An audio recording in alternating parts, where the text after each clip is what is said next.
గౌడ్ల విషయానికి వచ్చినప్పుడు సాయన చెప్పినట్టుగా నేను చాలా సందర్భాల్లో శ్రీనివాస్ గౌడ్ గారు చేసిన కార్యక్రమం చెప్పాను, తప్పేం లేదు. మా కాంగ్రెస్ పార్టీలో స్వేచ్ఛ ఏంటంటే ఉన్న వాస్తవాలు మాట్లాడడానికి హక్కు ఉంది, మాకు మాట్లాడతాం కూడా. పార్టీలు ఏదైనా గత ప్రభుత్వంలో శ్రీనివాస్ గౌడ్ గారు గౌడ్ల కోసం చేసిన కార్యక్రమాలు చాలా బేసిక్గా ఉన్నాయి, దాంట్లో అనుమానం లేదు. చాలా మొండిగా ధైర్యంగా కార్యక్రమాలు చేయగలిగినారు. గౌడ్లకు చాలా వరకు లాభం జరిగింది కూడా.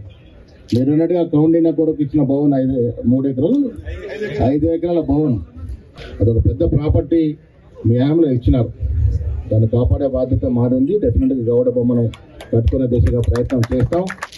15% వైన్స్లో ఉంటే 25% చేశాం, కానీ ఇచ్చే అవకాశం రాలేదు. ఎందుకంటే మేము వచ్చినాక ఆక్షన్ కావాల్సిన వైన్ షాప్ మేము రాకముందు మీరు ఆక్షన్ చేశారు కాబట్టి అది 15%కే పరిమితం అయింది.